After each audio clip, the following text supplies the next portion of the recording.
Well, good afternoon, everyone.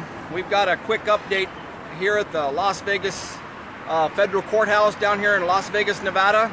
And the jurors had a question. We'll give everybody a moment to get on and we'll give you this update here. It is about a little after 4 o'clock tonight. We don't expect a verdict at all today, but we are definitely way closer to a verdict down here.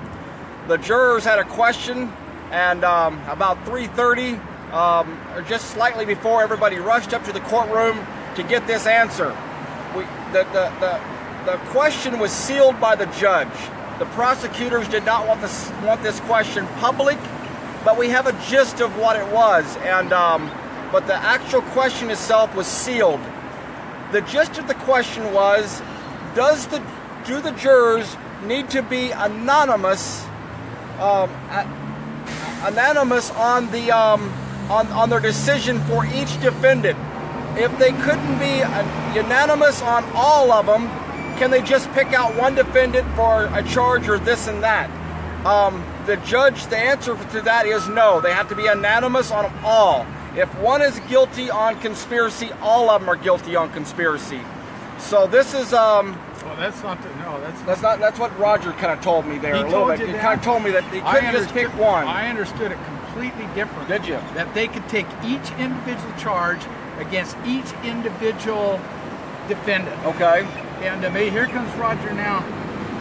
Let's get that. He don't want to be live. So, but anyway, there's mixed feelings here for sure up here in the courtroom.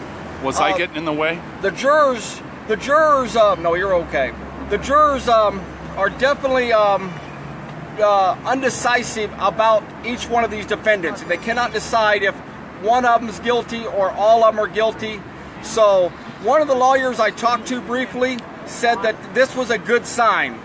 And I know that also in the courtroom today got brought up about being a hung jury.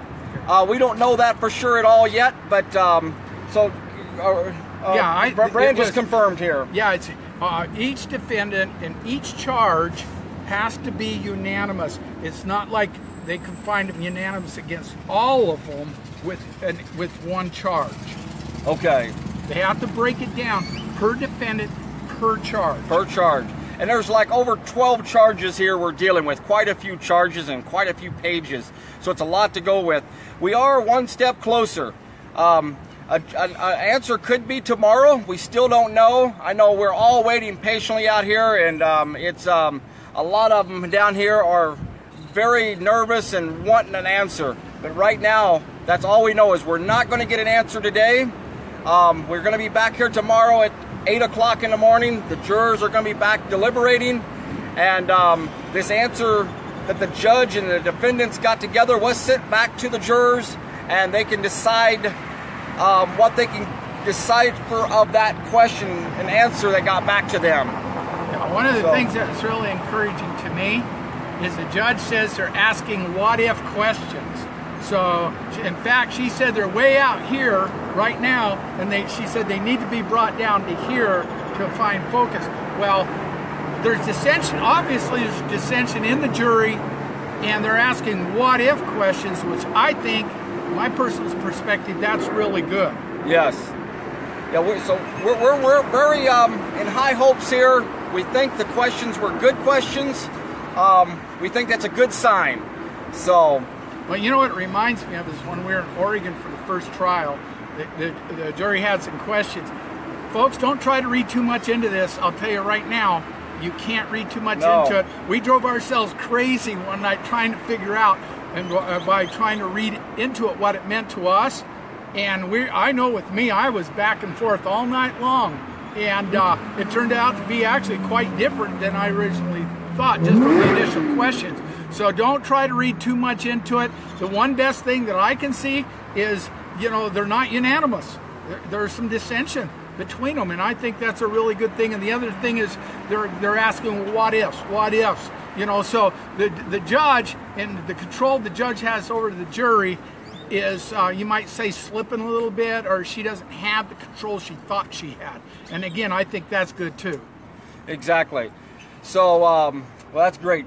Great. Brand pointed this all out. Brand went up into the courtroom with quite a few others and listened to the whole thing. I was waiting down here on the street for some answers with some of the media, so I was glad Brand was up there. And we still don't know the answers to everything, but we're still waiting here. We're praying, and that's the main thing we need everybody out there to do, is keep praying and standing strong. And hopefully we'll have the big answer tomorrow that we're all waiting for. And here. I noticed something that I just now remembered when we were sitting in there. Who is the other prosecuting attorney, the young guy? Is that Mayor? The young guy's Dickinson. Dickinson, I saw it with my own 2 eyes. He's got a crucifix. It might even be one of the saints on a chain. And he was sitting there like this with his head down, rubbing that crucifix or that little St. Christopher. That's very interesting. That was really interesting to me. Very Yes. interesting. And he didn't look overly happy. It's like he's praying to the wrong side is what he's doing. Well, these prosecutors, they have their job at stake here on this also, because they have put a lot into this and have told a lot of lies up here, which all of us have witnessed these last 8 weeks. So we'll keep praying. We need your prayers. Anybody who can be down here tomorrow just to stand with us out here on the sidewalk as we're waiting on a verdict to come in, please come down here. We welcome everybody. About 8 o'clock tomorrow, we're going to be back down here, and if we don't get a verdict, we'll be down here all day till about 5 o'clock. And that'll be every day until we get a verdict. So thanks again, everybody, for joining us. We'll keep you updated as quick as we know everything here on the ground firsthand. Thanks again, and have a good night. We'll see you tomorrow. God bless.